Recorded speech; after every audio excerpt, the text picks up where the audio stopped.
¿vale? Es muy importante distinguir lo que observamos y cuándo lo hacemos, dónde está realmente el ente que observamos y si sigue siendo el mismo ente a la hora de hablar. También cuando se habla de distancias hay que decir, bueno, ¿qué regla estás usando para medir esa distancia? No me quiero la regla ahora, la regla dentro de 1000 millones de años. ¿Y qué reloj usas? Cuando el ser humano habla de años, ¿y de años de mi reloj de ahora, del año 2012, o de un reloj, un supuesto reloj de hace 1500 millones de años? Entonces hay que hablar de qué reloj. Y cuando se habla de velocidades, pues lo mismo de decir, vale, una velocidad es con qué regla y con qué reloj y respecto a qué y cuándo. Todo eso es muy importante. También hay que distinguir entre dimensión real, lo que el ser humano entiende por dimensiones, de lo que los matemáticos llaman variables matemáticas, y distinguir entre realidad y propiedades matemáticas análogas.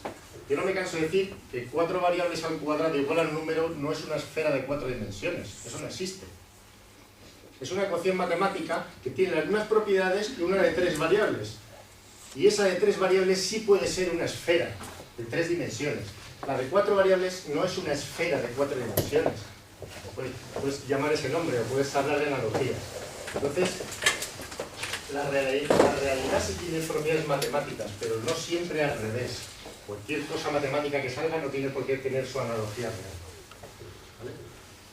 Bueno, yo creo que podemos no conocer realidad, la realidad podemos no saber describirla bien, incluso no entenderla, algunos. Yo hay cosas que todavía no entiendo, y cuando algún día las entienda volveré aquí y os lo contaré mejor todo. Lo prometo, pero yo creo que la realidad bien explicada es imaginable, y por imaginable me refiero a cosas, o sea, yo no me creo que la realidad, por ejemplo, tenga 4 dimensiones, tal cual entiendo yo las 4 dimensiones. Yo no me creo que la realidad tenga cosas que el ser humano no puede imaginar. Yo creo que eso es simplemente que no está bien explicada o bien comprendida. Tengo esa creencia, es una creencia personal. Bueno, le tengo que poner un nombre al modelo para saber de qué estamos hablando. Y he puesto esto porque es malla en expansión, que es lo que la ciencia dice, pero bueno, puede tener otro nombre o el modelo estándar de igual. Lo voy a explicar con una malla tetraédrica, que es la forma más simétrica. Puede que no sea tetraédrica, pero creo que el universo tiene una estructura regular, o la tuvo por lo menos. ¿Vale? Entonces, si son tetraedros, pues el nombre cambiaría y sería modelo Matex de malla tetraédrica en expansión. Entonces yo hoy lo voy a contar con una malla tetraédrica. Pero insisto que no tiene por qué ser así, ¿eh? No lo sabemos. Todas las mallas tienen unos nodos que yo voy a representar como supercúmulos. Hoy voy a hablar aquí de supercúmulos, que es lo que vemos que se aleja de nosotros. Entonces los nodos de esta malla van a ser los supercúmulos. Y esta malla representa la regla del espacio-tiempo que la ciencia dice ahora. O sea, no me estoy inventando nada nuevo todavía, ¿eh? Todo esto es lo estándar. Yo creo que en el momento del Big Bang toda la energía quedó distribuida en N nodos. Y no solo la energía, todo. Las propiedades físicas emanan. Y a partir de ahí se empezaron a separar y emanaban de cada nodo todas las propiedades físicas. No sé cuántos nodos hay. No lo sé. Y creo que el ser humano tampoco lo sabe. Creo que el ser humano no sabe cuántos supercúmulos se generaron en el Big Bang, por decirlo así. Es mi creencia personal, ¿vale? Pues está equivocado, por supuesto. Una de esas propiedades físicas que emanaban de cada nodo es la gravedad. Al principio, después del Big Bang, había nodos, no había supercúmulos, pero había nodos. Y esos nodos eran los embriones de los supercúmulos. Por supuesto, puede haber estructuras más pequeñas que formaron luego los cúmulos de galaxias y las galaxias, pero a mí la que me importa es esta estructura global de supercúmulos. ¿No creéis que si la gravedad lleva afectando 13.700 millones de años a estos embriones de energía o de materia, es lógico que la materia se distribuya a lo largo de las aristas de esa estructura geométrica? En este caso, pues las aristas de los tetraedros. Y por tanto es normal que formen filamentos. Y es normal que en el centro de los tetraedros pues haya espacios vacíos. Entonces a mí, cuando vi esta imagen o similares de los filamentos del universo, dije, pues esto tiene una apariencia de estructura clarísima de nodos donde se acumuló la energía y a partir de ahí pues la gravedad empieza a distorsionarlos. Entonces, los nodos de la malla son los centros de actualmente son los centros de gravedad de los supercúmulos, aproximadamente.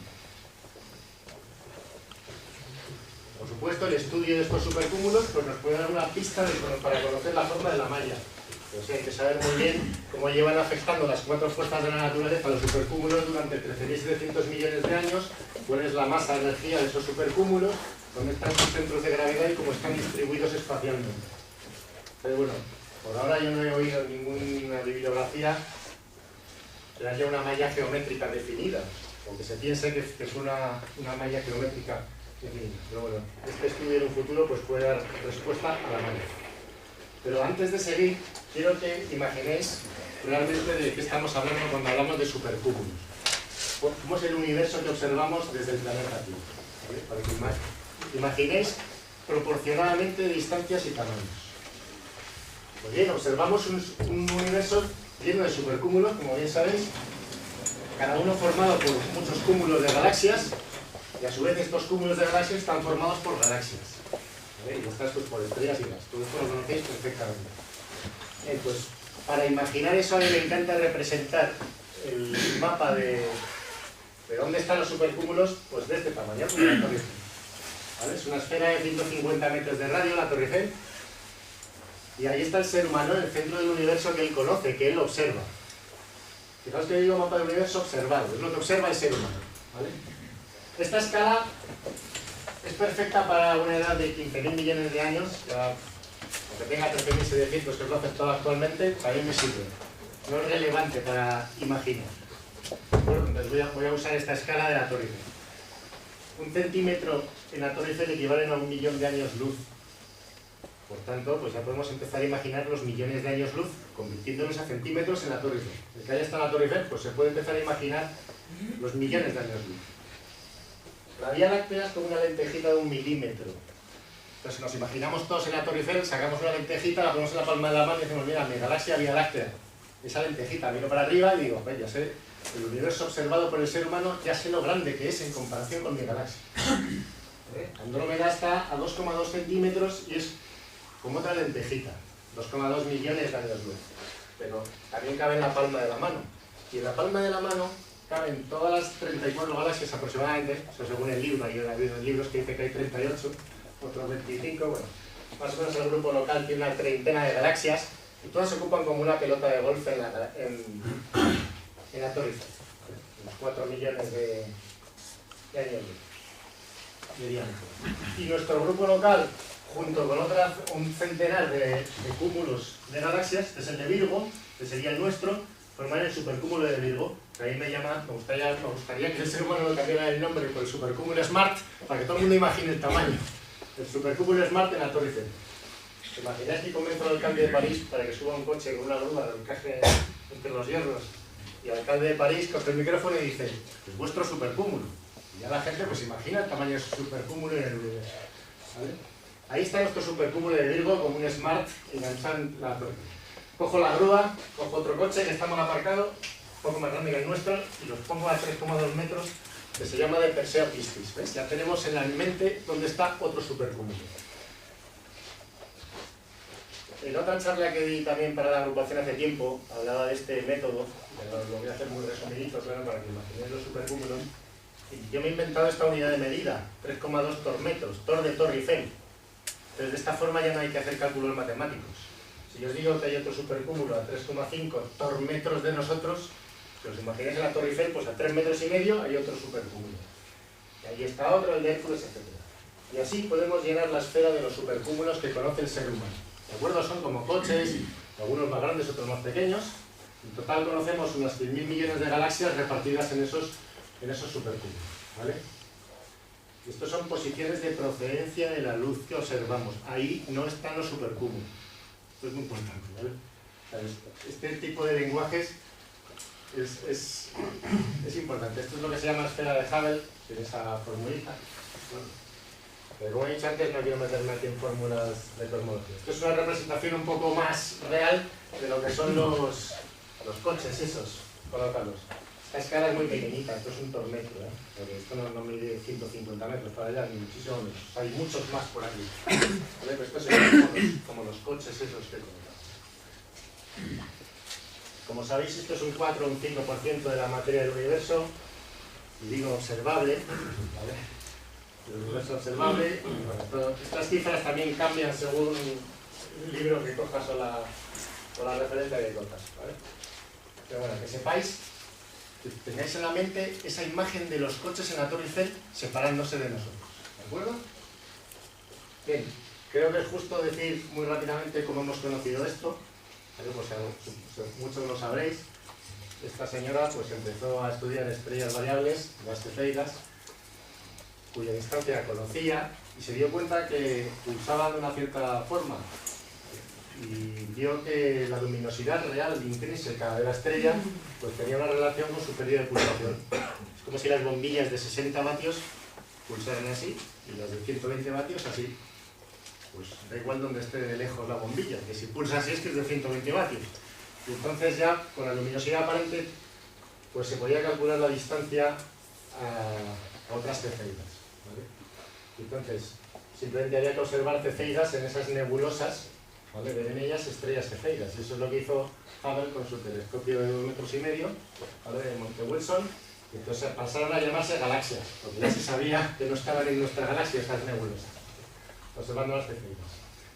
Luego otros señores, no solo Hubble, sino otros también miraron líneas espectrales, y parece que todas estaban desplazadas hacia el rojo, o casi todas. Y eso pues, dice, pues se están alejando de nosotros. Hubble se dio cuenta que cuanto más lejos, pues cuanto más lejos estaba la galaxia, pues más rápido se alejaba de nosotros, y sacó la famosa ley de Hubble, ¿vale? Las medidas de Hubble fueron realizadas del primer metro, por decir, del primer tormetro. Eran galaxias de dentro del SMART, como quien dice, ¿vale? Actualmente pues se tienen nuevas medidas, y efectivamente se ve que cuanto más lejos, pues va más rápido. Fijaos qué forma más fácil de imaginarse la ley de Hubble.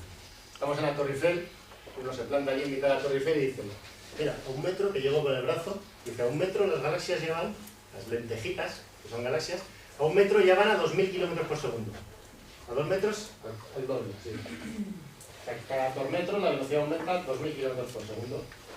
O, esto es más importante para mí, cada supercúmulo, los 320 millones, los 100 megaparsecs, no son 100 parsecs, 7000 kilómetros por segundo va el supercúmulo de Perseo-Clistys, ¿vale? Y entonces ya nadie duda que el universo se expanda, pero muy lentamente. Eso a mí me encanta decirlo. Yo veo gente que dice, el universo se expande a la velocidad de la luz y tal, es un universo conocido por el ser humano. Crece 1 centímetro cada 1.000.000 de años este mapa. Hay que imaginárselo así. El universo se expande a la velocidad de la luz, el mapa crece 1 centímetro cada 1.000.000 de años. En los últimos 2000 años se ha expandido 0,02 milímetros el mapa. Y nuestra galaxia ha crecido por la expansión del universo, su tamaño, digamos, ha crecido, pues esos milímetros en 2000 años. Y en el último 1.000.000 de años, las reglas de los colegios, pues por la expansión del universo han crecido 3,3 milímetros, aunque a esa nueva distancia pues la seguimos llamando metro. Nuestra galaxia también se mueve en el universo y recorre su propio tamaño en 60 millones de años. Es decir, se mueve 1 milímetro en 60 millones de años. Es decir, el universo ha crecido 60 centímetros cuando nuestra galaxia se ha movido 1 milímetro. Es decir, está todo muy quieto. Todo muy quieto. Que nadie se imagine el universo expandiéndose de forma acelerada, o sea, rápida, me refiero. Por otro lado, los físicos también se dieron cuenta de esto, de que cualquier cuerpo emitiría una radiación electromagnética. Esto lo sabéis de sobra. Lo que está muy extremadamente caliente emite rayos X, lo muy caliente radiación ultravioleta, lo caliente luz visible, templado infrarrojo y frío microondas. Bueno, pues este señor hizo un cálculo y dijo que el universo no dio esta cifra, dio 3 o 4 grados más, pero luego cálculos posteriores pues dan esta cifra. El universo actualmente se encuentra a esta temperatura y emite el fondo de microondas. A los que les gustan las cifras, pues ahí las tienen. Y estos señores detectaron ese fondo de microondas con este receptor. Pero fueron estos otros los que le dieron la interpretación cosmológica de que eso significaba la expansión del universo. Entonces el mérito es para todas estas personas. Si alguien encuentra una foto de este señor que me la pase porque no la he encontrado, de verdad. He buscado bastante, para que se lo agradeceré. Bien, el caso es que nadie duda que hubo un Big Bang y que el universo se está expandiendo. Los supercúmulos, hay otra forma de decirlo, es decir, no se separan, es el espacio el que crece entre ellos. Es importante, ¿verdad? En cosmología se habla de la distancia esta comóvil o comoving distance, que no varía. Una regla elástica que mide 1 metro, tiene 100 divisiones. Si yo la estiro, sigue teniendo las mismas 100 divisiones.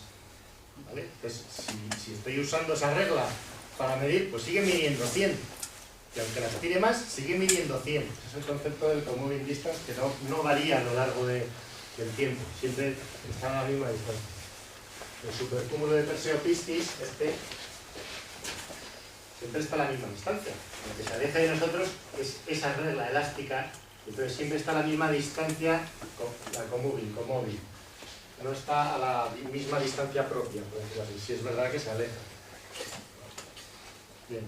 Hay algo más allá, pues, lo que se plantea muchísima gente, ¿no? Dice, estamos en el centro del universo, pues es que si el ser humano observa esto, y esto ya lo vemos, el supercúmulo de Perseo-Piscis lo vemos unos 320 millones de años más joven de lo que es, ¿vale? Y lo vemos 7 centímetros en la Torre Eiffel, que es poquito, lo vemos más cerca de donde está, por otro lado. ¿Vale? Uno que esté a 40 metros, pues lo vemos 40.000 millones de años más joven. Estas cifras no hay mucho caso, porque también las he hecho así muy rápido, un cálculo muy sencillo, sin utilizar relatividad ni nada, entonces bueno. El caso es que estáis viendo que cuanto más lejos, más tarda la luz. Entonces en prensa y en todos sitios vemos que la gente dice, ¿vale? Las últimas galaxias que vemos ya casi están a la misma distancia que la edad del universo. ¿Vale? 13.700 o 7.000 millones de años luz de distancia. Por tanto, más lejos es que es más joven que el Big Bang. Eso lo he visto yo escrito en internet en muchos sitios. Ese razonamiento es falso. ¿Vale? Todos los supercúmulos son igual de viejos. Todos. Tienen 13.700, o en esta escala 15.000 millones de años, pero todos son igual de viejos. Incluso uno que pueda estar aquí, que puede haber supercúmulos aquí, sin ningún problema. ¿Vale? Este no es más joven que el Big Bang, luego lo imaginaremos. También el nuestro es 15.000, este aquí es 15.000 millones de años viejo. Todos tienen la misma edad. Como he dicho, ¿dónde están? ¿Dónde los vemos? Hay alguna diferencia. ¿Cuándo están ahí? ¿Y cuándo los vemos ahí? También hay una diferencia. Entonces ahora me gusta hablar de las reglas y relojes que usa el ser humano. Porque hay gente que se cree que son cosas de la naturaleza predefinidas, y no, las ha definido él. El ser humano no mide tiempos. El ser humano compara duraciones que encuentra en la naturaleza con una duración patrón que él ha elegido. Y a eso lo llamamos medir, pero el verbo medir no es lo mismo que comparar. ¿Vale? Entonces, a mí me gusta que sepáis que el ser humano simplemente compara.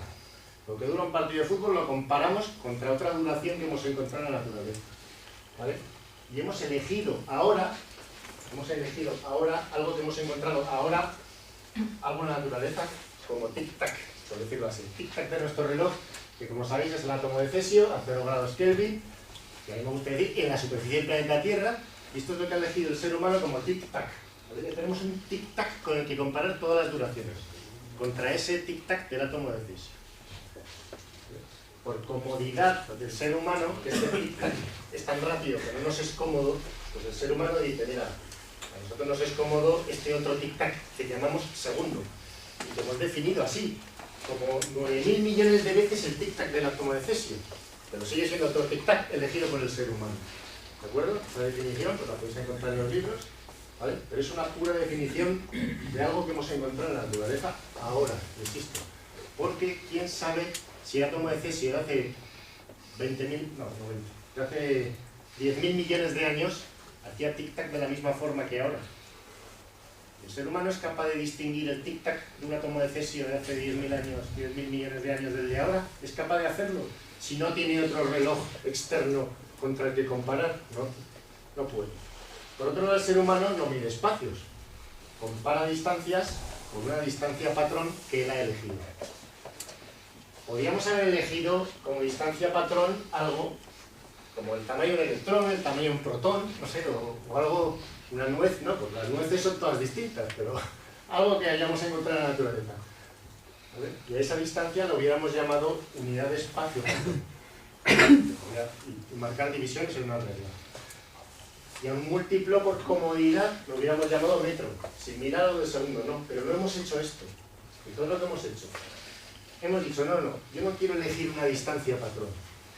Yo quiero dejar que la luz avance durante el tic-tac patrón. Y a eso que avance la luz es mi distancia patrón. ¿Vale? Lo que avance ahora la luz en un tic-tac, eso es nuestra actual distancia patrón. ¿Vale? Y a esa distancia la llamamos unidad de espacio patrón, lo hemos definido así, y ahora el ser humano compara otras distancias, como esta mesa, contra esa distancia patrón, que es lo que tarda la luz, durante un tic-tac. A un múltiplo, en este caso no es un múltiplo entero, porque el metro ya había sido definido previamente, es aproximadamente esto. Para que lo sepáis, nuestra unidad de espacio patrón sí es imaginable, es más o menos como vuestro pulgar, 3,2 centímetros. Más o menos como vuestro pulgar, es lo que avanza la luz en un tic-tac del átomo de cesio. ¿Vale? Pero bueno, usamos los metros, ¿vale? Y desde 1983 el metro se define como la distancia recorrida por la luz en estos segundos. Entonces, fijaos, eso es la inversa de la velocidad de la luz. A mí me resulta curioso que el ser humano, habiendo definido su regla usando la luz, luego diga, ahora con esta regla voy a medir la velocidad de la luz. ¿Cómo que la vas a medir? Lógicamente obtendrás esa cifra, porque es que lo has definido así. Es imposible obtener otra cifra. ¿Veis? Entonces a mí lo de medir la velocidad de la luz me resulta un poco redundante. Porque es que hemos definido las reglas. ¿De acuerdo? Bien, ya tenemos nuestro reloj, nuestra regla, el tic-tac y las divisiones. Tenemos un tic-tac y usamos la luz para que pinte cada tic-tac una división. No son centímetros, pero en el fondo hemos hecho eso. Así hemos definido la regla y el reloj. ¿Entendéis ahora por qué se habla que el espacio-tiempo está junto y tal? Claro, es que si modificas uno, modificas el otro. Es imposible que esto se expanda sin que afecte a los tic-tacs. Esto no es una definición matemática, es una definición del mundo físico, es alterable. ¿Vale? Es alterable con muchas cosas. Y son válidas pues aquí y ahora. Esta definición actual que hemos elegido. Bien, vayamos ya con cosas más interesantes de imaginar. Habíamos dicho que cada nodo de la malla representa un supercúmulo en esta malla tetraédrica que estoy suponiendo así. ¿Vale? La malla es la regla y los nodos las divisiones.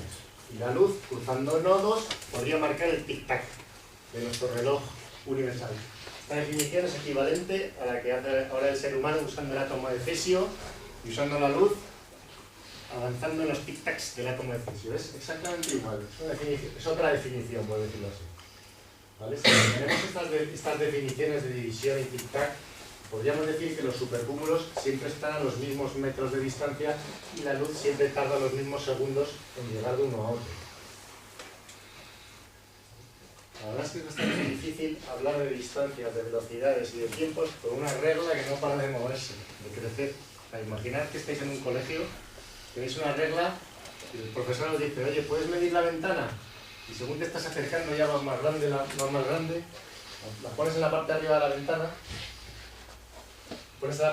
ventana, y ya la regla ha crecido, o sea, es bastante complejo. Entonces, tenéis que tener muy claro esto de que la regla se va ensanchando cuando leáis cosas de cosmología, porque eso es básico. Bueno. Ahora vamos a empezar a imaginar cómo es posible que los supercúmulos se alejen de nosotros y haya más supercúmulos todavía más lejos. Tenemos ahí nuestro Big Bang, ¿vale? Y ahora vamos a imaginar una malla tetraédrica expandiéndose en 3 dimensiones vulgares y corrientes. Desde ese mismísimo momento ya estaba la malla comprimida con sus n nodos. Y a partir de ahí pues la empezamos a ensanchar, a agrandar, ¿vale? Y actualmente pues esos nodos ya pues, son supercúmulos, ¿vale? Y ahora yo pregunto, ¿qué veríamos desde un nodo cualquiera si agrandamos la malla? Esto es una representación en 2 dimensiones de esa especie de malla creciendo. En 3 dimensiones pues me ha salido muy cutre, pero bueno, esto es todo lo que he podido hacer con mis pocos conocimientos de gráficos, ¿vale? Así es como iría creciendo la malla. La pregunta es, ¿vemos todos los supercúmulos de la malla desde nuestro supercúmulo de Virgo? Desde nuestro supercúmulo SMART. ¿Vemos todos los supercúmulos generados en el Big Bang? Pues mi respuesta es no. O no necesariamente, mejor dicho. ¿De acuerdo? No los vemos todos, pero pueden existir perfectamente. Están más allá de los supercúmulos más lejanos que podemos observar, simplemente en 3 dimensiones vulgares y corrientes. Entonces, yo me imagino un universo global, que es lo generado en el Big Bang, así, me imagino, no sé dónde, ni sé lo grande que es esto, ¿vale? No lo sé, pero sí sé que hemos nacido en un sitio dentro de esto, llamado supercúmulo de Virgo, ¿vale? Solo vemos estos supercúmulos desde el planeta Tierra. Mejor dicho, solo podemos ver estos supercúmulos actualmente. Luego diré que en realidad podemos ver todos. Pero actualmente vemos estos supercúmulos. Y vemos todos alejándose de nosotros. Es posible, sí señor.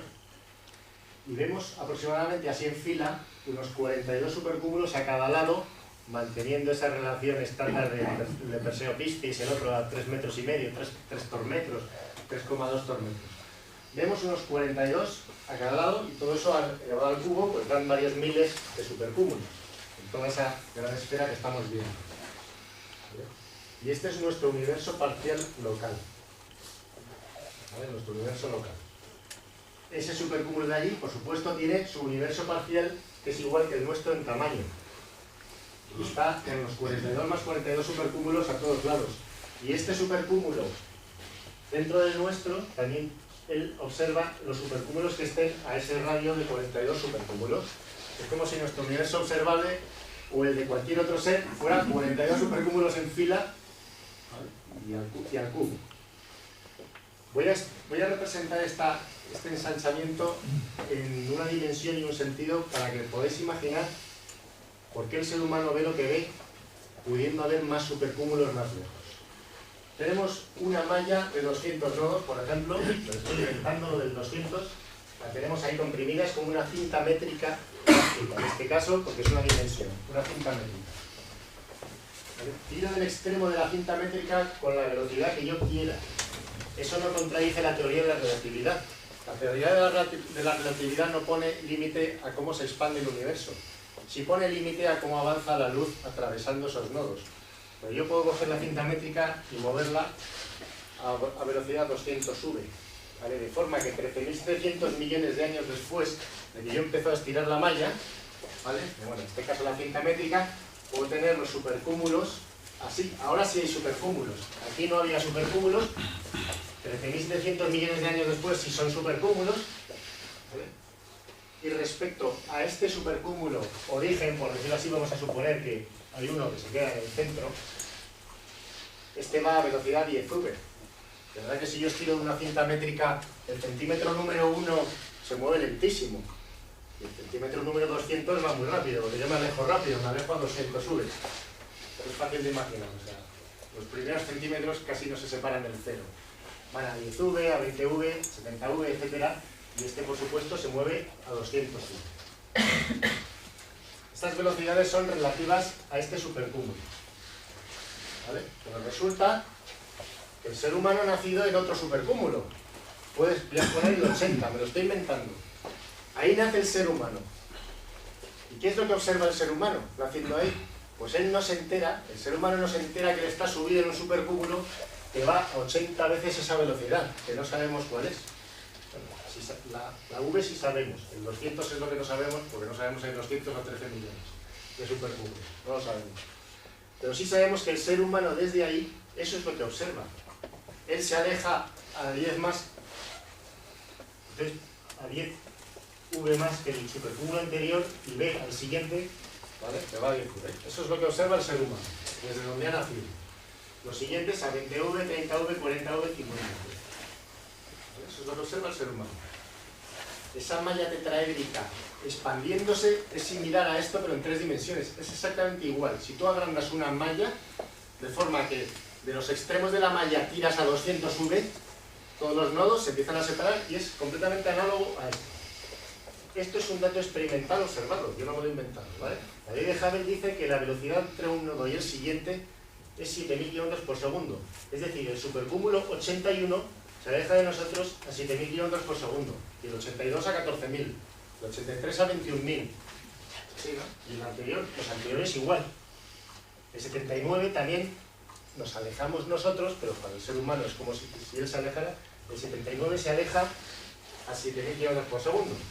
¿Vale? Pues resulta que ¿qué pasa cuando llegamos al supercúmulo número 122 y al 38? Porque resulta que eso da la velocidad de la luz.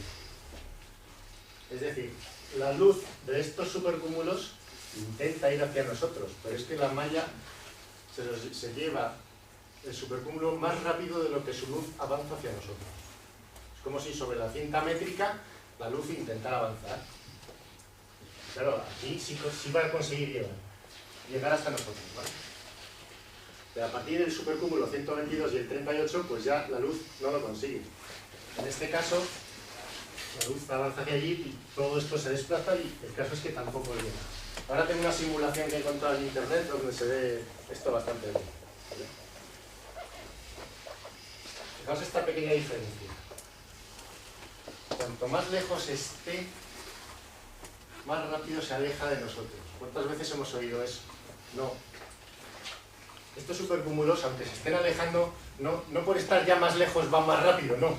Siempre van a 7.000 kilómetros por segundo más que nosotros, siempre. Y siempre han ido, desde el Big Bang, por decirlo así. O sea, esta velocidad siempre es la misma. 7.000 kilómetros por segundo se separa de nosotros. La cinta métrica, si yo tiro de 200V, es que las velocidades de separación entre todos los supercúmulos es siempre la misma. Desde el mismísimo momento que yo empiezo a tirar, ¿eh? O sea, yo estoy aquí, tiro con 200V, pues el centímetro número 1 ya va a velocidad V, desde ese momento. Y el 2 a 2V, y el 3 a 3V, y da igual lo que yo cargue, donde yo esté estirándola, que siempre van a esas velocidades. ¿Vale? Eso es lo que vemos desde nuestro supercúmulo de Virgo. Y eso es nuestro universo observable, porque esto ya no lo observamos. Y esto es lo que yo llamo universo local. El universo parcial local de todo lo que hay. Aquí se entiende perfectamente que este no es más joven que el Big Bang. Todos son igual de viejos. Todos salieron del Big Bang y todos tienen la misma edad. No solo la misma edad, sino el mismo estado de evolución real. Porque las propiedades físicas emanaron de cada nodo. Todos son igual de viejos. Yo estiro los nodos y los nodos todos empiezan a evolucionar, a generar todo, quarks, electrones, átomos, todo. ¿Vale? Y actualmente pues han formado galaxias y demás, y estrellitas. Pero una pregunta, sí. Es que en este ejemplo que nos estás poniendo en que el espacio arrastra la luz, parece que el espacio tiene las propiedades del antiguo, estás definiendo... Sí parece, pero si tú haces la medida, o sea, si tú, digamos, usas la regla en el momento adecuado, verás que la velocidad de la luz te sigue saliendo 300.000 kilómetros por segundo, porque tú lo estás definiendo así. O sea, si realmente usas la regla, dices, cuando la luz me llegue, dices, vale, cuando la luz te llegue volvemos a usar la regla, no la uses ahora. Entonces tú espérate a que la luz te llegue.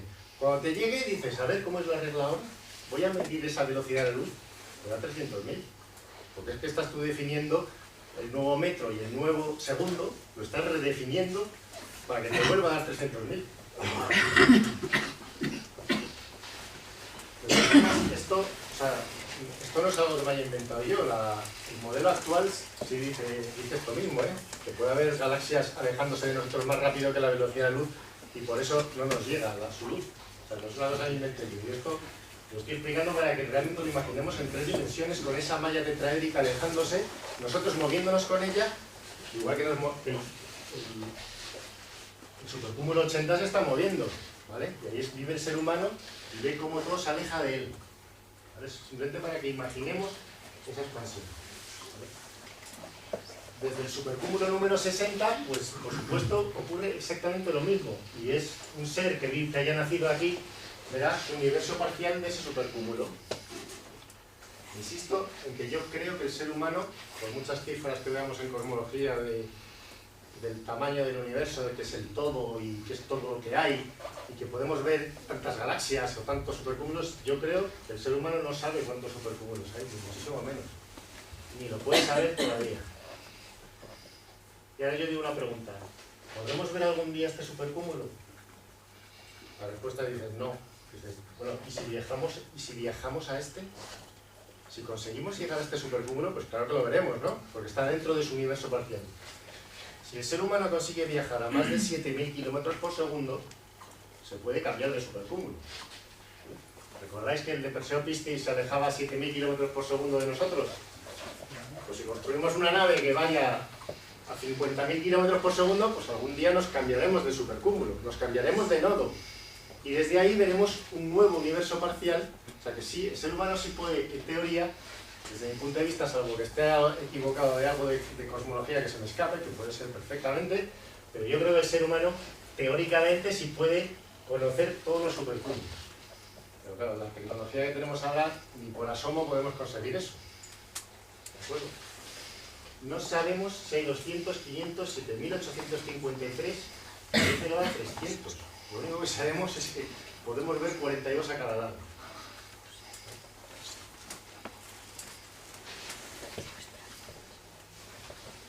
Esto es lo que he dicho antes, que sí puede haber más de 42 en cada donde mire, sin que sean más jóvenes que el Big Bang. Todos son igual de jóvenes. Bueno, estos son supercúmulos conectados, lo voy a dejar un ratito que se repite. Conectados con el nuestro, pero fijaos no entre ellos. El del centro es el nuestro. Estos son cercanos. Su luz veis que nos llega, ¿no? Son como pulsos de luz que emiten estos supercúmulos. Y el de este sí nos llega bastante rápido, es un supercúmulo cercano. Pero fijaos que a este supercúmulo no le llega la luz del de la izquierda. Están lo suficientemente separados de nosotros como para que este supercúmulo nunca vea la luz de ese. ¿Lo veis? Que nunca llega. Nunca llega. Parece que quiere llegar, pero no llega. ¿Sabes? Esta simulación me encanta porque es lo que os he contado de la cinta métrica, exactamente. Pero la luz avanzando. Esta escala está fija, ¿lo veis? Realmente la escala de la cinta métrica va cambiando, que es esta transsimulación. Está un poco más lioso porque esta escala está cambiando, se está creciendo con la expansión del universo. Pero es lo mismo, es la misma representación. Ahora voy a poner dos supercúmulos casi desconectados del nuestro. Fijaos todo lo que tarda su luz en llegar a nosotros. Esto es casi lo que está ocurriendo con el fondo de microondas. Ha tardado 13.700 millones de años en llegar a nosotros. O sea, estos supercúmulos, digamos, antes he dicho del 80 al 122, podría ser el supercúmulo 121. ¿Qué podría ser el 121? Fijaos lo que tarda su luz, casi 13.700 millones de años en llegar a nosotros. Por eso los supercúmulos lejanos de la esfera esa de la Torre Eiffel, su luz ha tardado casi 13.700 millones de años. ¿Qué es esto? Esto es como un vídeo acelerado de 13.700 millones de años. ¿Vale? Y finalmente, bueno, esta es la misma representación con la escala cambiante. Y estos son supercúmulos desconectados del nuestro, el 180 y el 22, por ejemplo. Nunca los vemos ni nunca los veremos, a no ser que viajemos de supercúmulo. Porque fijaos que esta velocidad a la que se separa este punto, de empezar, esta velocidad es inferior a la de la luz respecto a nosotros. O sea, realmente el ser humano puede hacer esto. El ser humano puede coger una nave y hacer así. Entonces empezar a ver la luz y se cambia aquí. Ya vive en otro supercúmulo. Entonces verá el siguiente supercúmulo que no lo veíamos, pues sí lo ve. Y esto es lo mismo, pero con la escala cambiante. Pues nunca llega a su luz. Se supone que llega en el infinito, si es que este es el 122, exactamente. Porque esto todavía se podía hasta ir alejando más y más y más. Esta representación, a ver si puedo poner la anterior. Esta representación es justo la del supercúmulo 122, que su luz ni se acerca ni se aleja. Se queda ahí, o sea, es como que tardaría infinito tiempo en llegar a nosotros, o sea, no nos llegaría. El 123, ya este extremo se desplazaría aquí. O sea, no solo no nos llega, sino que encima recede, exactamente. Entonces, no es esto lo que está observando el ser humano, porque esto no lo observa. ¿Vale? Pero bueno, en cada tiempo del universo, esto representa, por ejemplo, la época actual, el T3, representa estos 13.700 millones de años, pues el universo global está lleno de supercúmulos generados en el Big Bang, de nodos de esa malla tetraédrica. Nosotros vivimos en uno de ellos que observamos, aquí no hay 42 porque si no, no me cabía, pero se supone que tendría que haber pintado 42 circulitos aproximadamente, ¿no? Y estos son los universos en otras épocas que eran más pequeños de tamaño sin usar la misma regla, porque si usamos como regla los 42 supercúmulos, vuelve a tener 42. Aquí había el mismo número de nodos que hay ahora. Con lo cual, si usamos los nodos como regla, mide lo mismo. Entonces es la diferencia entre el comoving distance, el comóvil y la distancia propia.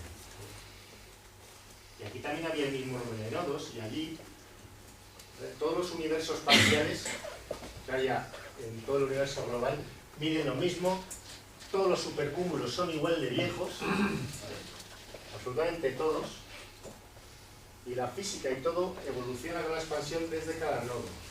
Porque si no, esto no cuadra, habría unos más jóvenes que otros, etc. Todos son igual de viejos, el ritmo de todo además cambia con la expansión.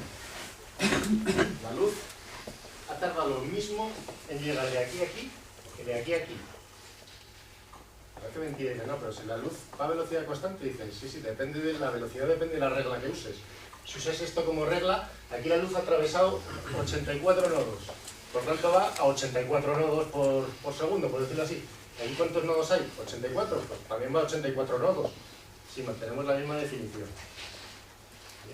Por ejemplo, cuando hace, estos son 13.700 millones de años, pues cuando el universo tenía 4.000 millones de años, imaginad que a una estrella le da tiempo a nacer y a morir mientras la luz atraviesa todo ese universo parcial.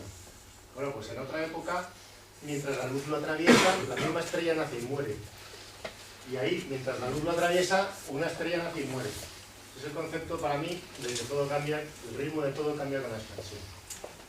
Esto no tengo muy claro si es lo que dice la ciencia actual, por eso digo que algún día, entiendo todo esto yo mejor, volveré aquí y os prometo contarlo bien, incluso con formulitas y demás, ¿vale? Bueno, pues esta es la representación que yo creo que corresponde a lo general en nuestro Big Bang. Insisto, en nuestro Big Bang. Puesto que esto está en 3 dimensiones, ¿vale? Puede haber otras cosas. Ya hemos visto que hay 42 supercúmulos. El ser humano ha medido esta temperatura 2,7 grados Kelvin. Sí, pero es que eso también está a 2,7 grados Kelvin. Todo está a 2,7 grados Kelvin. Los nodos de este círculo hace 13.700 millones de años estaban junto al nuestro. Y estos, y esos, todos, incluso estos de dentro, ¿vale? Hace 13.700 millones de años todos estaban aquí.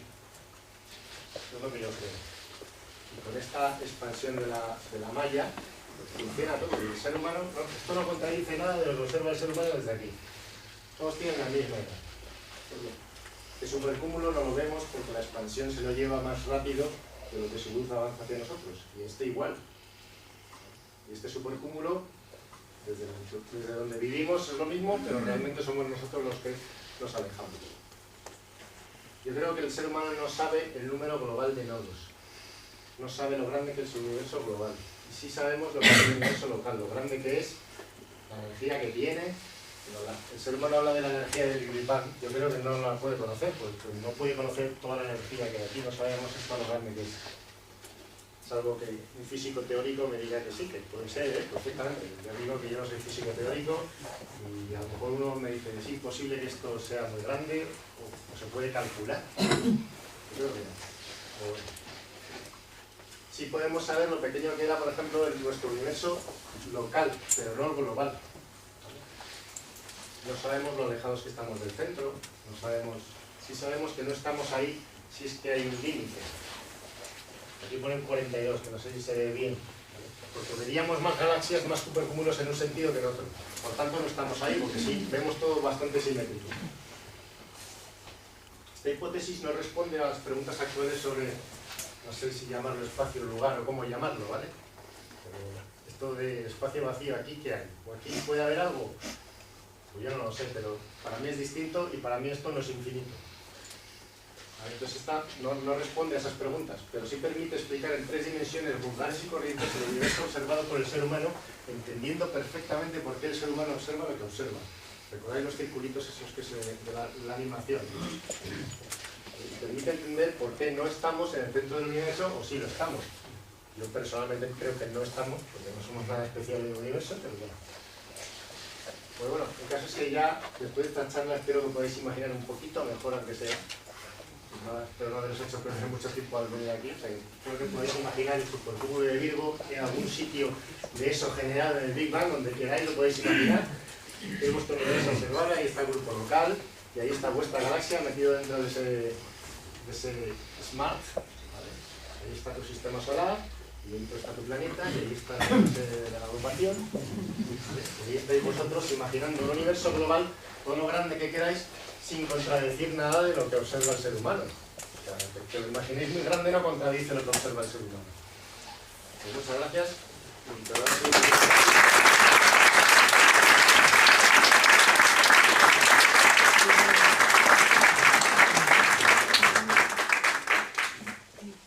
Una cosa que me confunde. Empleas la palabra universo es como la palabra elefante.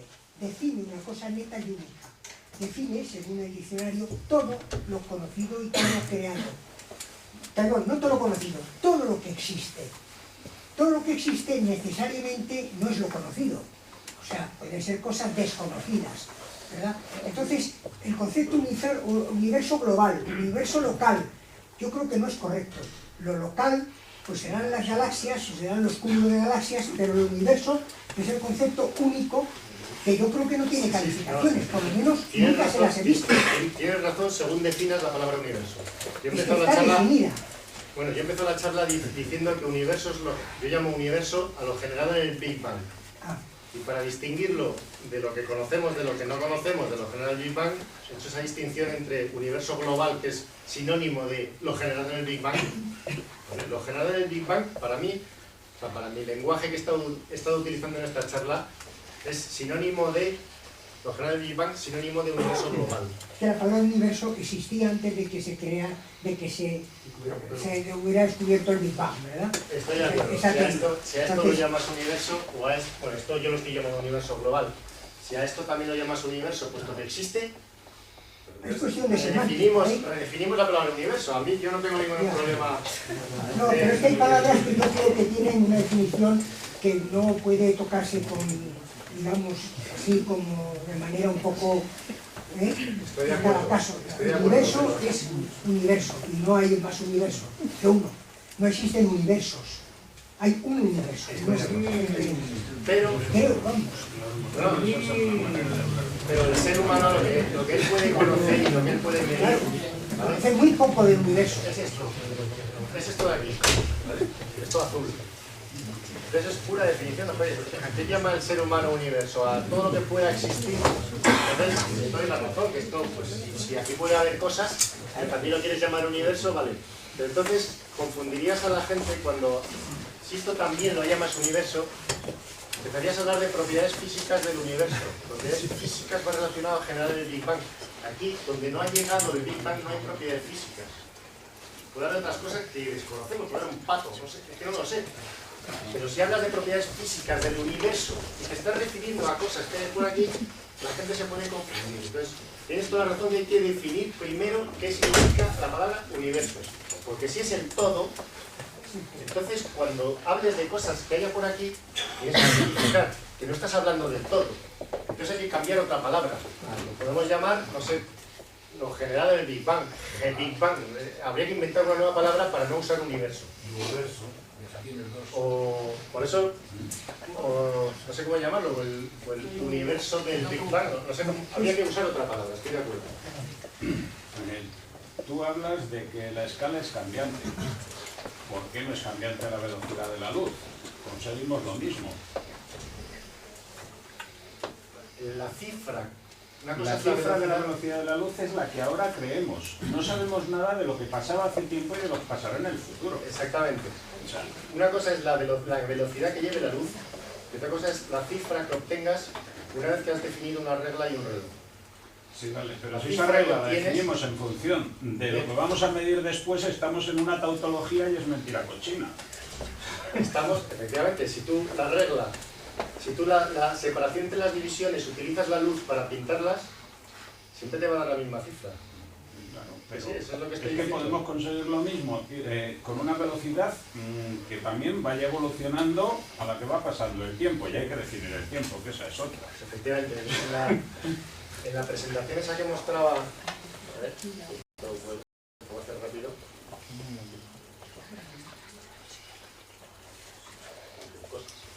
Esto. Sí, ahí. Efectivamente aquí tú dices, la velocidad a la que va aquí la luz es la misma que a la que va aquí. Que, según Respecto a tú, qué? la velocidad es la respecto a misma qué. porque la regla se Claro, expande, si ¿o te, no? si te sales de este universo y dices, a ver a qué velocidad va, pues para mí va a diferente velocidad. La velocidad de la luz no es la misma. Madre, es que fuera del universo no hay nada, el universo es el todo. Si no, no estamos hablando de lo mismo. Fuera Fuera del universo no hay nada.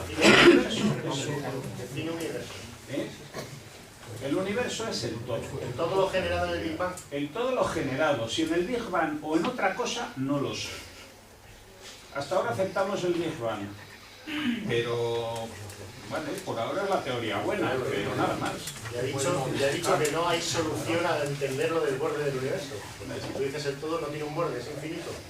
El universo es finito, El pero no universo tiene es finito, límites. pero no tiene Pero no tiene límites. límites.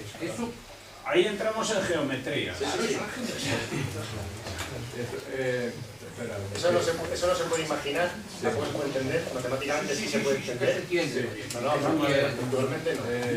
Perdón, Esto he dicho que no matemáticas es un dilema. Hay una pregunta allí. perdón, un comentario. O sea, tú nos has transmitido la idea de un universo, una esfera, o hay una malla, y más o menos como un centro, un borde y tal y cual. Cuando el modelo que más se ajusta es suponer un globo, donde todo está situado en la superficie y al expandirse todo se aleja de todo y no hay ningún centro. O sea, todo está en el centro, o sea, ese es el modelo, digamos, el concepto de universo que tenemos. O sea, representarlo con una esfera, pues da la sensación de que, o sea, yo he captado eso que nos has transmitido, que hay un sitio donde estaba el Big Bang, algo se ha quedado allí, unas cosas salieron. Cuando lo del globo se ajusta mucho más matemáticamente, es decir, tenemos todo encima del globo, el globo se hincha, todo se separa de todo, nada está en el centro. Eso es una de las teorías Sí, actuales. matemáticamente se comporta así. Luego el universo es tridimensional, tiene 3 dimensiones, pero el comportamiento es así, o sea, que es algo muy difícil de entender. Eso es una teoría Sí. lógicamente funciona bien. 4 por Cuatro lo por lo menos. menos. 4 por lo menos. 3 Luego el número bariónico. geométricas y una de tiempo, pero vamos. Sí, eso es Pero una de las tiempo teorías. también De hecho, es están dimensión, viendo es que algunas galaxias se ven 2 veces, porque ya la luz ha podido llegar a No, si suponiendo que es lo del globo, pues si tú avanzas vuelves al mismo sitio sin cambiar de dirección y todo eso. Sí, eso es una analogía matemática. Es la analogía matemática. Exacto, de esas que he dicho yo, que yo creo que eso no es una forma de explicar una analogía que no tiene su correspondencia real. Es una opinión personal. ¿Vale? Y lo que tú dices es una de las teorías, porque hay otras afectadas hoy día. El modelo cosmológico no dice que esa sea la correcta. Lo de que el universo es finito. No, pero se ajusta Finito, pero mucho más ilimitados, que una suponer líneas. un borde o algo por el estilo. No, claro. Si el borde no hay, o sea, ahí todo está igual, o sea, en ¿Puedes este... explicar por qué no puede haber un límite del número de nodos? ¿Qué vería el ser humano? Vería lo que está viendo. A pesar de haber un número finito de nodos y a pesar de estar ocurriendo esto en 3 dimensiones, lo que sí es cierto es que aquí fuera no hay nada para comparar nada. No hay eventos. No hay nada. No, porque Nada con lo que comparar nada. sí, el espacio, Estoy de acuerdo. el Pero espacio esto no llega al Big Bang, lo o sea, va ocupando. no, el espacio se va expandiendo, pero no hay nada fuera de ahí, porque ese espacio se está creando, o Va sea, ocupando, y el tiempo. va ocupando ¿qué? Ocupando, no va a ocupar, es que no hay nada que ocupar. No hay nada que ocupar, o sea, tú te imaginas un Big Bang en un espacio vacío y que va creciendo. No, es que no había nada, no había espacio. Había ahí un... Sí, son Una de las teorías no imaginables por el ser humano. Es difícil de imaginar, es difícil de imaginar. La palabra imaginar es otra cosa. Tú puedes imaginar otras dimensiones, tampoco dos. Se está diciendo que el espacio, siempre se nos ha dicho y se está diciendo que el espacio pues se está creando. El espacio se está creando y el tiempo se está creando. Parece que los últimos avances en la teoría de cosmología es que el espacio es muchísimo, por decirlo de alguna manera, es infinito comparativamente con el espacio de nuestro Big Bang.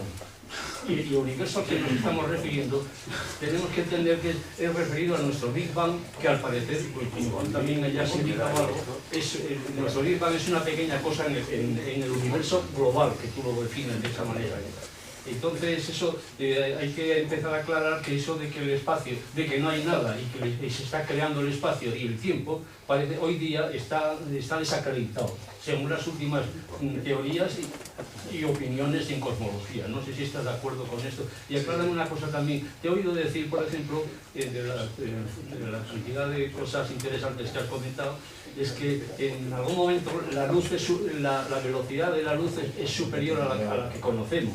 A los 300.000 kilómetros. ¿Esto es así o no es así? ¿Podías aclarar algo de eso? No, la velocidad de la luz... A ver... Te entendí algo de eso, perdona, ¿eh? Sí, la velocidad de la luz, la cifra de la velocidad de la luz no es superior a la que damos ahora. Eso no es superior. Porque está... Luego estás utilizando el presente. No es, has dicho. Sí. Bueno, fue porque en el pasado usábamos otra regla y usábamos otra definición. Bueno,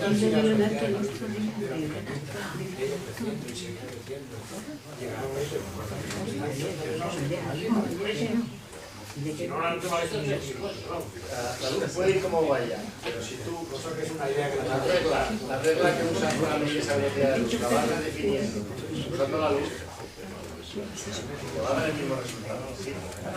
Ya sé, lo que yo quiero entender. Es decir, estamos partiendo de los datos de 4 días. Puede ser,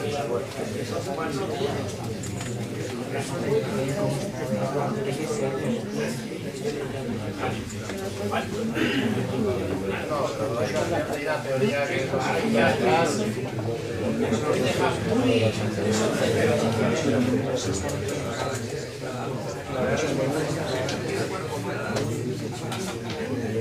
¿Me aclaras eso del espacio y el tiempo, si se está creando o no se está creando?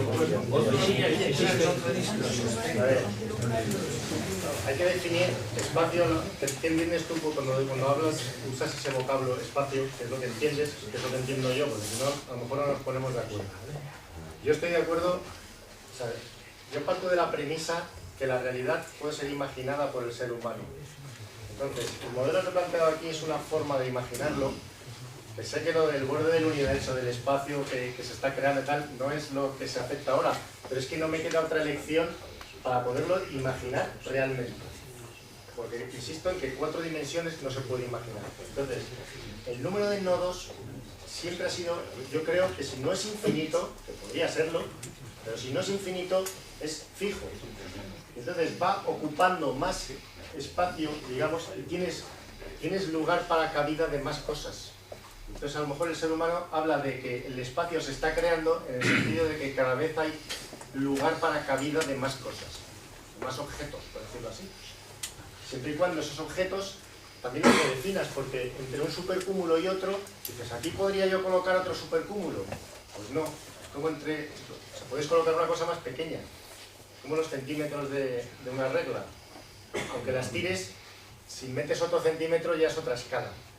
Entonces, en ese sentido, el espacio, si llamas espacio al número de divisiones, que hay una regla de 1 metro, dices, mira, esta regla tiene 100 divisiones, es 1 metro. Y a eso yo lo llamo espacio, ¿vale? Ese es mi actual espacio. Si yo estiro la regla, ¿hay más espacio? La respuesta es, perdona, ¿puedes redefinirme espacio? Porque si me redefines espacio como el número de divisiones, entonces no hay más espacio. Si redefines el espacio como si realmente ha crecido, pues sí, sí hay más espacio. Está creciendo el espacio. Está creciendo el espacio si usas otra redefinición. Si usas el mismo número de divisiones, no está creciendo. Que todo, como he dicho al principio de la charla, es un problema de lenguaje. Y a veces no nos ponemos de acuerdo todos los seres humanos simplemente por eso. Por las palabras espacio, que para mí sigue siendo las mismas 100 divisiones de un metro. Si para mí eso es el espacio, aunque estire el metro, sigue siendo el mismo espacio. Yo lo estoy definiendo como divisiones. Si tú lo defines como lugar que ocupa, pues entonces ya no nos ponemos de acuerdo. Porque tú sí dices que hay más espacio. Y yo digo que no. ¿Quiere decir que la luz, a pesar de ese estiramiento, sigue tardando lo mismo? Sí, De un punto a eso a otro. usando la misma definición de segundos, sí. Lo que pasa es que la frecuencia cambia, la frecuencia de la luz cambia, o sea, el número de nodos, de crestas, ¿vale? De la forma en que tenemos de representar la luz como una onda, si tú lo estiras, el número crece y lleva el corrimiento al rojo. Realmente la luz ya tiene otra frecuencia, o sea, es como la energía se distribuye. En ese estiramiento, esa regla puede tener energía encima, ¿vale? Al yo estirarla, la densidad de energía se va disminuyendo. La luz se va convirtiendo en roja, por decirlo así. Eso es cierto. Oye, la malla, ¿por qué tetraédrica? ¿O no cúbica? ¿O es otra? No lo sé, yo creo que el estudio de supercúmulos puede tener forma de diamante y de hecho la energía, por decirlo así, depositada en cada nodo desde el origen no tiene por qué ser igual en todos los nodos. Entonces, el estudio de la masa de los supercúmulos y de su ubicación nos puede dar la pista de no solo qué forma puede tener o pudo tener la malla desde el principio, sino cuánta energía se deposita en cada nodo. A lo mejor hay unos nodos principales con forma de hexágono donde se deposita mucha energía y otros nodos con los triangulitos dentro con menos energía. Y eso da como resultado a supercúmulos más masivos. De 1.700 millones de años después, da como resultado a supercúmulos más masivos y otros menos masivos. Eso yo no lo sé.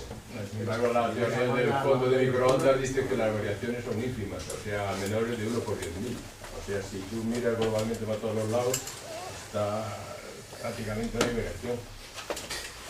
Sí, pero no sé si eso... Es 1 sobre 10.000 las variaciones que se encuentran.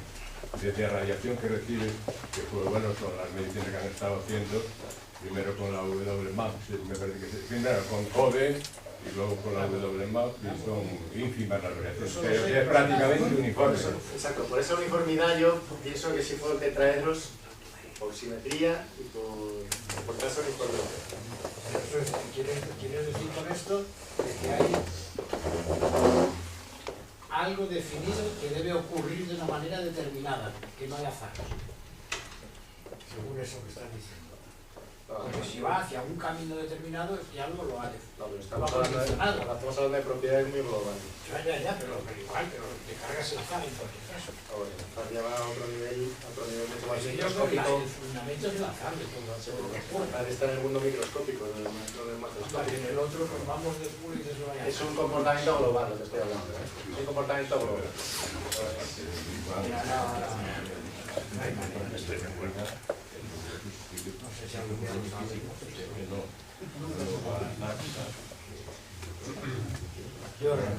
Es un tema difícil y polémico, de antemano. O sea, no veas en nuestras preguntas la más mínima, vamos, crítica. Se trata sencillamente de que siempre nos suscita dudas cualquier cosa que realmente se trata en este tema.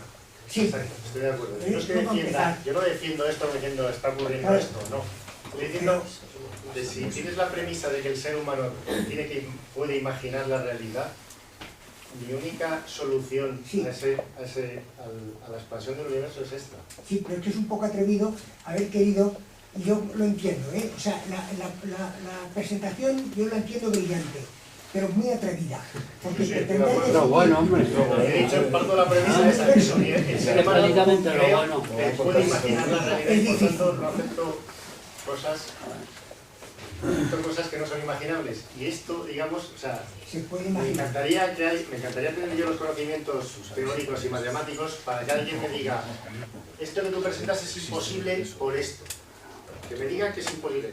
Yo me acuerdo en una charla en un colegio de bachillerato, alguien levantó la mano y dijo ¿la vida en la Tierra la ha podido traer un extraterrestre o pudo algo así? Y la gente se reía. Y entonces yo dije, ¿alguien le puede demostrar que es falso? Y la gente se dejó de reír. Entonces yo estoy deseando que alguien, a lo mejor tiene que estar conmigo 6 meses para que lo comprenda, estoy deseando que alguien me muestre la parte desde lo básico, pero bien explicado, con un lenguaje adecuado y demás, porque si no ya no nos ponemos de acuerdo, que me diga por qué este modelo es imposible. Estoy deseándolo y es posible que se pueda, ¿eh? El modelo es perfectamente posible, como tantas cosas, pero me ha parecido entenderte, y puede que no haya entendido bien, que de alguna manera el supercúmulo crea las propiedades que le dan origen y organiza el universo a su alrededor. No, el supercúmulo no, el nodo. El nodo. La y el nodo es el así, la malla. supercúmulo. Vale. Pero las imágenes esas de aristas y de toda esa estructura flocular del universo puede salir perfectamente por puro azar y leyes gravitatorias. Sí, estoy de acuerdo. No necesita ninguna otra cosa y además esas tienen que estar en el propio Big Bang y en la energía o lo que hubiera antes, que no lo sabemos. Efectivamente, pero tú imagínate y pequeñas fluctuaciones acaban dando esas irregularidades. Estoy de acuerdo. En una regla con todos los centímetros unidos, ahí tienes energía.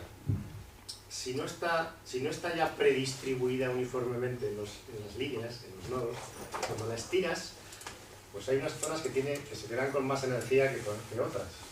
O sea, no se diluye la energía homogéneamente en toda la regla. Muchas gracias. Vale. Entonces, la uniformidad del fondo de microondas me hace ver que tuvo alguna simetría. Bueno, ya he dicho desde el principio que lo he planteado con tetraedros para que se pueda entender mejor. Igual que he pintado nodos equidistantes para que se entiendan mejor. Sí, ¿Vale? Simplemente para que se entienda mejor eso que observa el ser humano. Esto de la materia oscura, dentro de la forma de esa malla, entonces la podríamos dar. El ser humano... De las teorías que hay de que el universo más o menos con forma de esponja y tal, está un poco condicionado por la materia oscura, que ha sido la que más o menos ha dado forma a los filamentos. Sí. Digamos que el ser humano todavía no ha descubierto las partículas que hacen que la gravedad que está ocurriendo entre estas cosas y el giro de las galaxias y tal, ¿por qué ocurre así? ¿No? Pues a eso que no sabe le pone ese nombre, ¿vale? Por llamarlo de alguna manera. Los físicos como que les da mucha vergüenza decir, verbalmente decir, oye, eso que no sabemos lo que es, pero vamos a ponerle un nombre, ¿vale? Pero existe y efectivamente afecta a esa materia como se ha ido redistribuyendo durante los 13.300 millones de años. Y a esto que hace que esto crezca, al hecho de que la malla crezca, dice, bueno, ¿qué es lo que hace crecer la malla? Pues lo de la energía oscura. Como se sabe lo que es. Más complicado todavía. Imaginar el modelo tal y como lo plantean, yo no sé si todo el mundo llega a la misma conclusión, pero yo no puedo imaginarlo si no es suponiendo que el espacio con respecto a un observador, digamos, que fuese fuera del universo en expansión, estaría aumentando, estaría... Sí, es que tú acabas de decir el espacio. Sí, bueno, un ser humano que vive aquí dentro con propiedades físicas y para él ¿qué es el espacio? Es esa comparación de distancias entre cosas, elige una patrón y tal, aquí fuera no lo puede hacer porque no hay nada para lo que comparar. Entonces, si es verdad que el concepto de que haya... Es que no quiere decir espacio vacío, porque la palabra espacio es algo, por eso decía el lugar. Me gusta usar una palabra diferente. La palabra espacio ya tiene propiedades derivadas del Big Bang. Que si la energía del vacío, lo que quieras. O sea, dentro del universo global hay propiedades. Fuera de él no hay ninguna propiedad de nadie, porque no ha llegado el Big Bang a ocuparlo. Entonces, si es verdad que es muy confuso el imaginar un lugar vacío, no voy a decir un espacio vacío. No, pero no lo digo vacío de todos, de propiedades, que es aquí fuera. No lo digo por el hecho del borde de fuera, sino lo digo porque siempre tendemos a imaginar que la distancia que hay entre dos cosas, suponiendo que la masa y el volumen son constantes, la distancia, pues si dos cosas se separan, la distancia aumenta. Entonces, claro, para que todo permanezca en esa constante, las cosas también van aumentando. Sí. O sea, aumenta su distancia, aumentan las Exacto. cosas, aumentan los átomos, o sea, Exacto. digamos, todo se hace más grande con respecto a un observador desde fuera, ¿no? Exacto, yo creo eso. En nuestro supercúmulo hay un electrón, en otro supercúmulo hay otro electrón. ¿Vale? Y dices, ¿cuántos electrones caben entre medias? 10 elevado a 80, imagínate, ¿no? 10 elevado a 80 electrones caben aquí en fila, ¿no? Ujú. Pues 1000 millones de años después, que el espacio se ha expandido, Siguen- la regla, siguen cabiendo 10 elevado a 80 electrones. Claro. Pero con respecto a bien de fuera, son más grandes que antes. Desde fuera sí, pero tú desde dentro no. Desde dentro no. Desde dentro no, porque sigues diciendo que hay divisiones, sigue habiendo 80, es lo mismo. Si te hablaba estaba fuera, no te das cuenta, claro. Ya te digo que yo no creo que esto no tiene por qué ser cierto, pero que a mí es la única cosa en 3 dimensiones, vulgares y corrientes, que me permite imaginar lo que observa el ser humano. ¿Vale? Sé que puede haber contradicciones con física matemática, teórica, aceptada actualmente. O sea, he dicho que yo no soy experto ni nada por el estilo. No tenemos ni idea. Yo creo.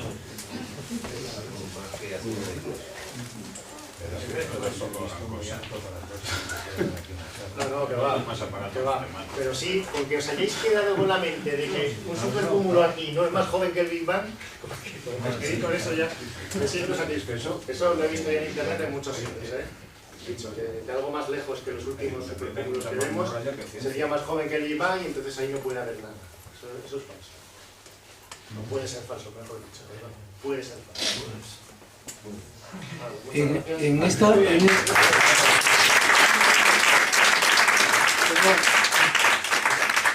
Me habéis pillado haciendo la penúltima pregunta. En esta representación que has hecho, el círculo este donde has pintado los nodos, ese diámetro es el 13.700 millones de años, ¿no? Depende de lo que representen estos puntos. Porque si hablas de la distancia de las divisiones, es otra cifra que anda por 46.000 millones de años, ¿vale? Que es la distancia de la ecomóvil, es tamaño de la ecomóvil. Pero sin embargo en prensa nunca se dice que hay una galaxia, nunca se dice en prensa hay una galaxia a 23.000 millones de años luz. La gente se quedaría sorprendida.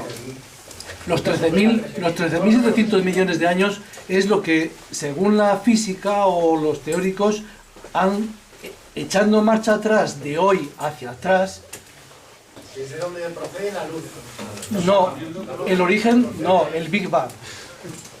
Hace 13.700 millones de años ubican el Big Bang, ¿no? Millones de años estaba unido. Eso es. Quiero decir que en esa representación hay un error. No, lo que puede representar esos círculos, si son 13.700 millones de años, es de dónde procede la luz cuando tú la observas. Las galaxias ya no están ahí, están en una esfera mayor, que es la de 46.000 millones de años. O a lo mejor no te he entendido bien. No, sí, sí. No, a lo mejor no te he entendido bien. Vamos, o sea,